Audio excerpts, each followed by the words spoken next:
Hello students, today we are going to read poem Excuses. Yes, it's chapter 3 of your English reader textbook. So let's begin. Children always love playing. बच्चों को खेलना बहुत पसंद होता है and hardly ever enjoying going to school and doing homework. उनको school जाना पसंद नहीं होता है और होमवर्क करना भी पसंद नहीं है. It happens with all the kids, no doubt. होता है ना सब बच्चों के साथ कि उनको घर रहना बहुत अच्छा लगता है. They enjoy the Sundays. They always keep waiting for the Sunday only, कि उनको संडे का वेट रहता है. It happens with all the kids, no doubt. And now during the lockdown, as the schools are closed since March, so kids are enjoying. They are actually enjoying the holidays now, right? So often they coin very funny excuse for not doing the homework. तो क्या होता है, बच्चे हमेशा कोई ना कोई excuse बनाते हैं होमवर्क नहीं करने के लिए. Very least students are there who are fond of study. The commonest excuse is poor granny's death. और सबसे कॉमन एक्सक्यूज़ बच्चों का क्या होता है, दादी की death, right? So it is the pet dog's fault और it is the pet dog's fault. Have you ever tried any?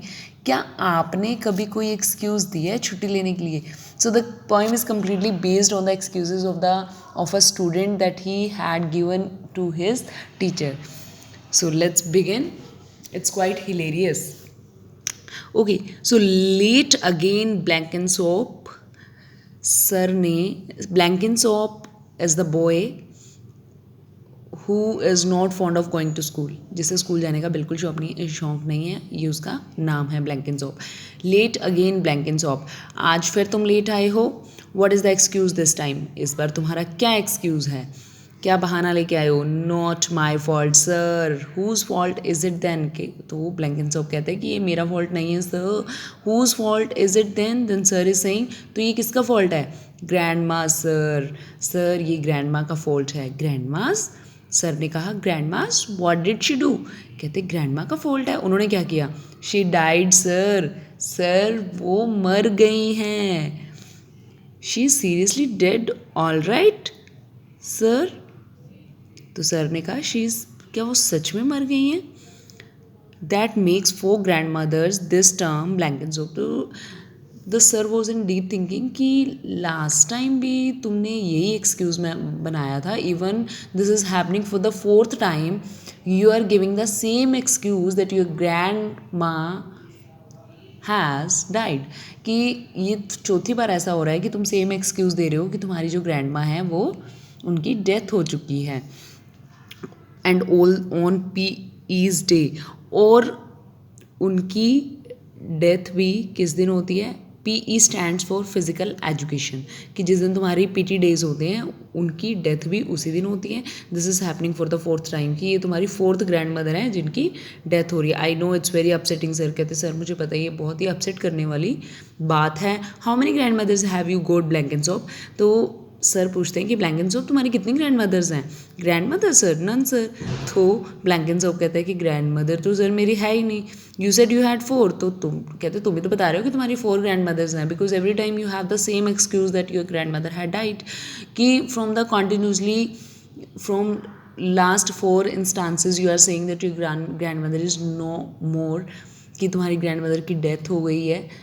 जब भी तुम स्कूल में एब्सेंट होते हो नेक्स्ट डे तुम्हारा यही एक्सक्यूज़ होता है, ऑल डेड सर. नहीं सर, सबकी सब मर चुकी हैं. Okay, and what about yesterday Blankensop? तो सर पूछते हैं कि अच्छा फिर तुम कल क्यों नहीं आए, कल क्या हुआ था? What about yesterday sir? कल क्या हुआ था? कल यू वर एब्सेंट यस्टरडे. तो सर कहते हैं कि कल तुम एब्सेंट थे. That was the dentist sir. तो कहते सर वो डेंटिस्ट था ना, उसकी वजह से.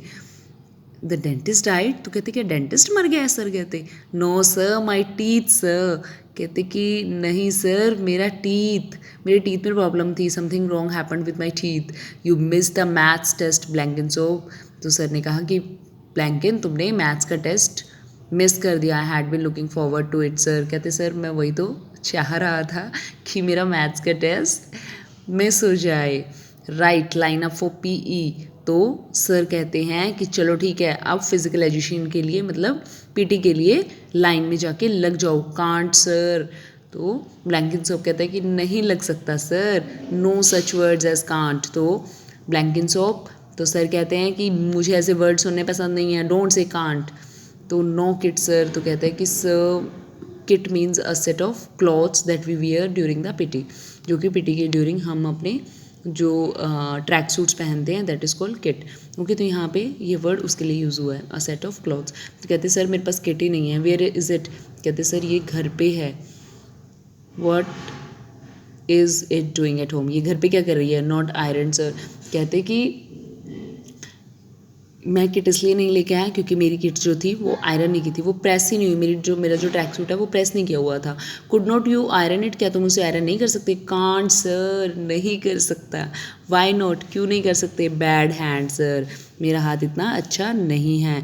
हु यूजली डज इट, तो अक्सर इसे कौन करता है, ग्रैंड माँ सर, सर ग्रैंड माँ ही इसे आयरन करती हैं। Y could not she do it, तो अब वो इसे प्रेस क्यों नहीं कर पाई, उन्होंने तुम्हारी किट को प्रेस क्यों नहीं किया, क्यों नहीं आयरन हुआ, डेड सर, क्योंकि वो मर चुकी हैं sir.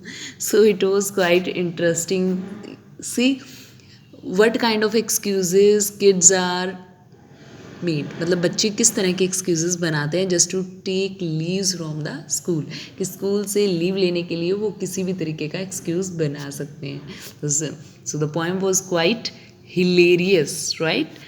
So now sending you the bookwork of this poem, try to do it yourself, okay, and sending you the answer key of that pronoun chapters worksheets, okay, complete your book. Thank you.